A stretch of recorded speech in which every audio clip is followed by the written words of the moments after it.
Ceci est un message pour les militantes et militants de la CGT.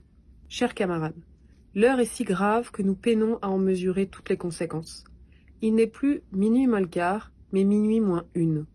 Dans quelques jours, Jordan Bardella peut entrer à Matignon et l'Assemblée nationale peut être composée d'une majorité de députés de l'extrême droite. Diriger un gouvernement avec la Constitution de la Ve République, cela signifie d'abord pouvoir écrire la loi.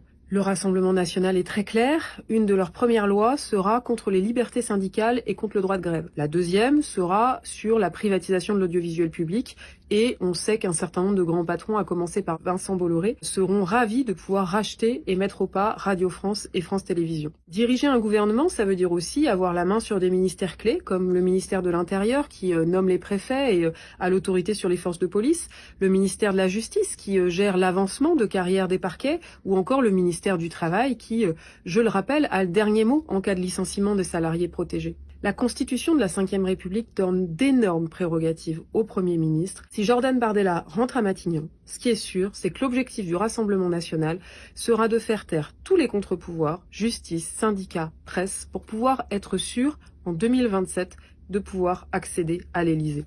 La CGT a toujours été très claire sur les questions d'extrême droite. Nous ne mettons jamais dos à dos l'extrême droite avec une quelconque autre force politique. Il y a une différence de nature.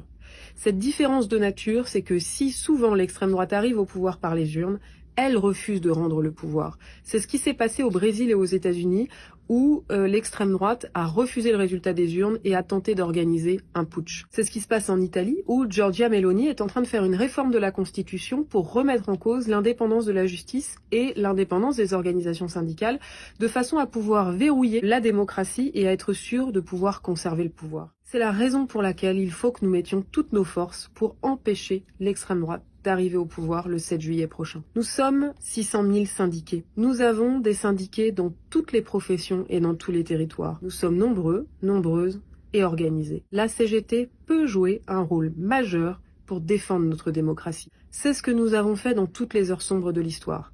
En 1934, quand les ligues fascistes voulaient organiser un coup d'État et que nous avons, grâce à l'énorme mobilisation populaire, réussi à initier le Front populaire et à arracher les premières grandes conquêtes sociales. En 1940, pendant la Seconde Guerre mondiale, quand la CGT a joué un rôle majeur dans le Conseil national de la résistance, puis dans les avancées qu'il a permis, et enfin dans les années 60, face aux factieux de l'OAS qui voulaient organiser un coup d'État pour refuser l'indépendance de l'Algérie. Eh bien, il nous faut, encore une fois, être au rendez-vous de l'histoire. Nous avons déjà réussi à soulever des montagnes. Grâce à notre appel au Front populaire, la gauche s'est unie autour d'un programme de rupture avec le macronisme et avec le fascisme. Grâce à notre appel intersyndical à des mobilisations partout en France, ce sont plus de 800 000 personnes qui se sont mobilisées dans toute la France à l'appel de l'intersyndical. Nous pouvons donc inverser le cours des choses et imposer le progrès social.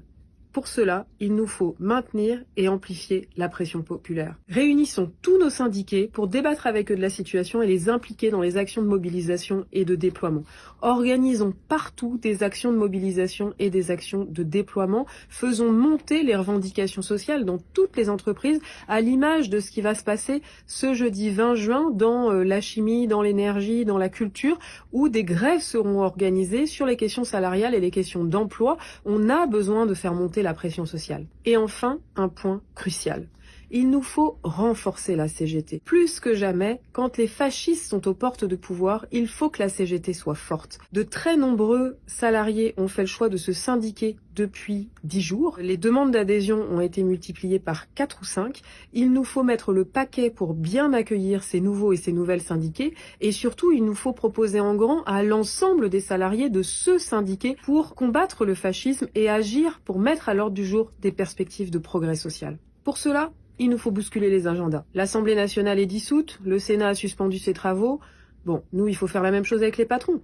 Suspendons toutes les réunions avec les patrons pour consacrer un maximum de temps militant au débat avec les salariés et les syndiqués et aux actions de déploiement sur le terrain. Chers camarades, nous sommes dans un moment où l'histoire s'accélère. En cette période sombre et anxieuse, alors que toutes les digues sautent, la CGT a un rôle de boussole pour aider les salariés à rentrer en résistance et à se mobiliser pour ouvrir des perspectives sociales. Chers camarades, c'est la mobilisation de chacune et chacun d'entre nous qui changera le cours des choses. Soyons à la hauteur de nos responsabilités, soyons au rendez-vous. Rien n'est écrit d'avance.